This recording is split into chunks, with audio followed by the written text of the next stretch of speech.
Assalamualaikum warahmatullahi wabarakatuh. Halo anak-anak, apa kabar kalian? Semoga kalian sehat dan selalu berada di rumah.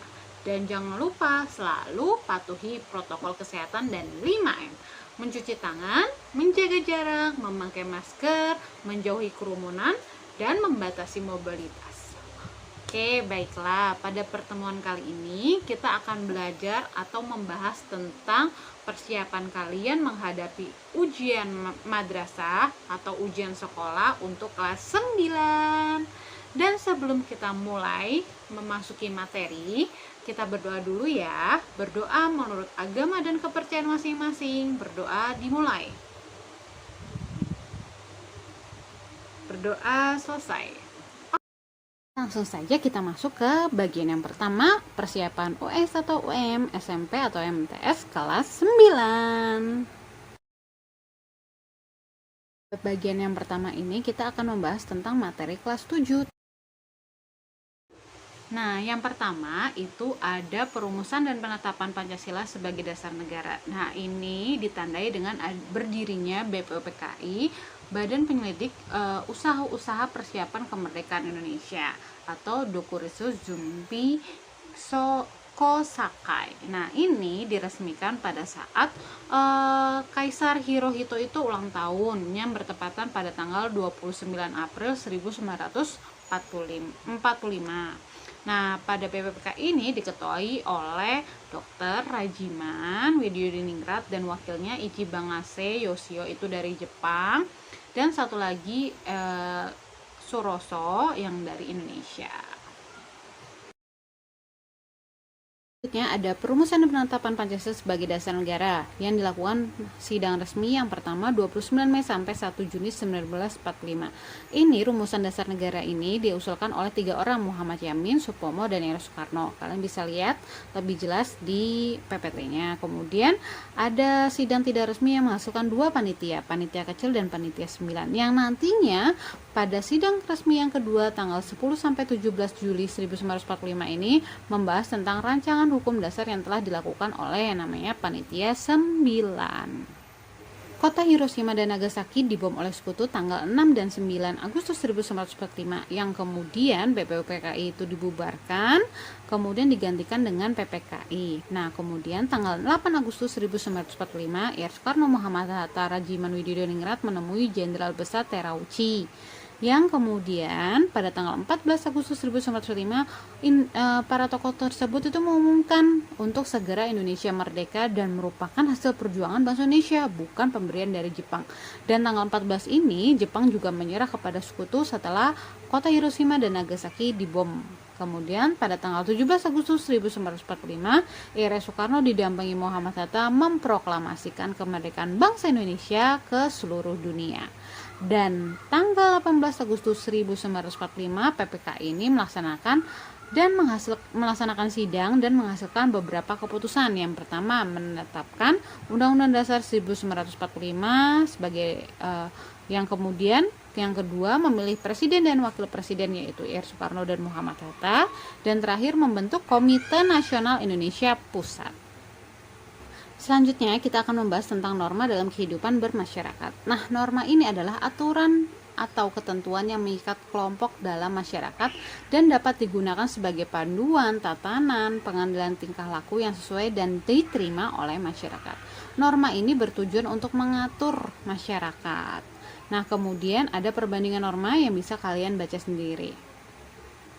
Selanjutnya ada perumusan dan pengesahan Undang-Undang Dasar Negara Republik Indonesia tahun 1945. Di mana konstitusi ini dibagi menjadi 2, konstitusi tertulis dan konstitusi tidak tertulis atau yang biasanya kita sebut dengan konvensi. Selanjutnya ada Undang-Undang Dasar Negara Republik Indonesia tahun 1945 dipersiapkan oleh BPUPKI, yang kemudian ada panitia hukum dasar yang diketuai oleh Soekarno, kemudian ada panitia kecil yang diketuai oleh Supomo, dan pada tanggal 13 Juli ini ada kesepakatan tentang lambang negara, negara kesatuan, dan sebutan MPR, dan juga membentuk penghalus bahasa. Kemudian pada tanggal 14 Juli 1945 ini membicarakan tentang pernyataan kemerdekaan. Pada pasal rancangan Undang-Undang Dasar ini berjumlah 42 pasal dari 42 itu ada 4 pasal tentang peraturan peralihan dan 1 pasal tentang aturan tambahan.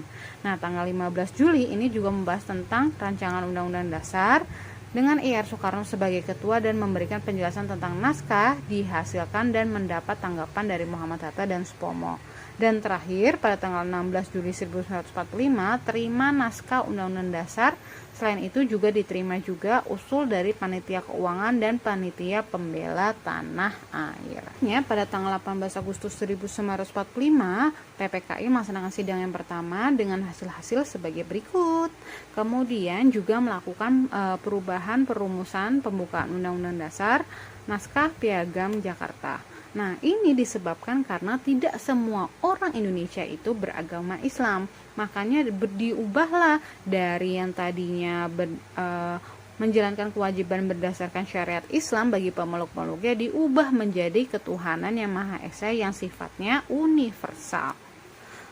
Kemudian juga ada perubahan pada pasal 6 Undang-Undang Dasar, kemudian juga ada pasal 28 yang kita membahas tentang Bhinneka Tunggal Ika, yaitu yang pertama faktor dari keberagaman itu adalah letak strategis wilayah Indonesia, yang kemudian ada kondisi negara kepulauan karena kita banyak pulaunya ya, kalian bisa lihat itu di petanya Indonesia.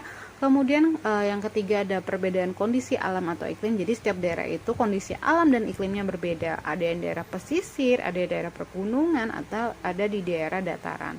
Kemudian juga yang keempat ada keadaan transportasi dan komunikasi.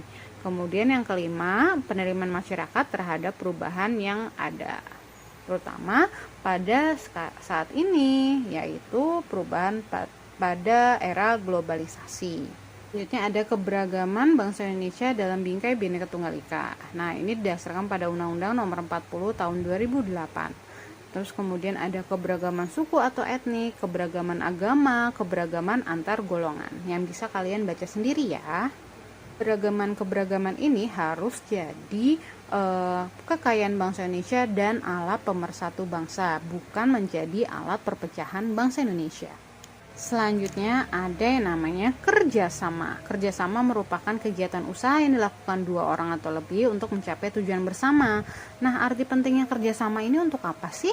Arti penting dari kerjasama ini untuk memperkokoh persatuan dan kesatuan bangsa, mempererat kesatuan dan kesatuan bangsa, mempererat persaudaraan, kebersamaan, dan mendorongnya timbulnya semangat gotong royong dan keluargaan, menjadikan pekerjaan yang berat menjadi pekerjaan yang ringan dan cepat diselesaikan, dan meningkatkan pula efektivitas efisien dalam bekerja. Kemudian ada bentuk kerjasama kehidupan sosial politik, kerjasama kehidupan ekonomi, kerjasama kehidupan keamanan dan pertahanan, dan kerjasama kehidupan umat beragama. Karena kenapa kita harus bekerja sama? Karena kita adalah makhluk sosial yang tidak dapat hidup bersendiri-sendiri. Makanya kita harus membutuhkan orang lain dalam kehidupan.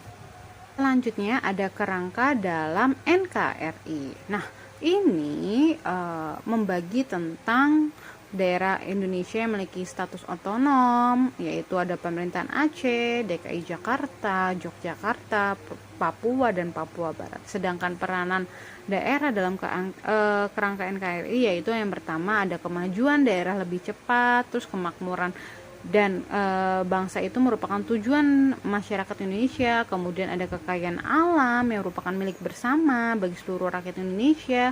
Kemudian ada perkembangan dan kemajuan sekaligus kemakmuran daerah yang diarahkan pada kemajuan dan kemakmuran rakyat bagi seluruh rakyat Indonesia.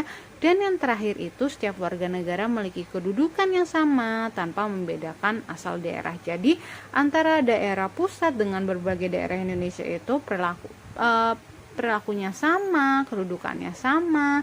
Dengan adanya otonomi ini memudahkan daerah untuk mengeksplor lebih dalam tentang wilayahnya, karena setiap wilayah di Indonesia itu berbeda-beda karakteristik, kekayaan alamnya juga pun berbeda. Ini dulu perjumpaan kita. Jangan lupa videonya untuk di like, di komen, di share ke teman-teman kalian, dan juga di subscribe supaya Miss Tami lebih semangat lagi dalam membuat konten-konten pembelajaran PPKN. Dan sampai bertemu lagi di pembelajaran di bagian yang kedua untuk membahas tentang pembelajaran kelas 8.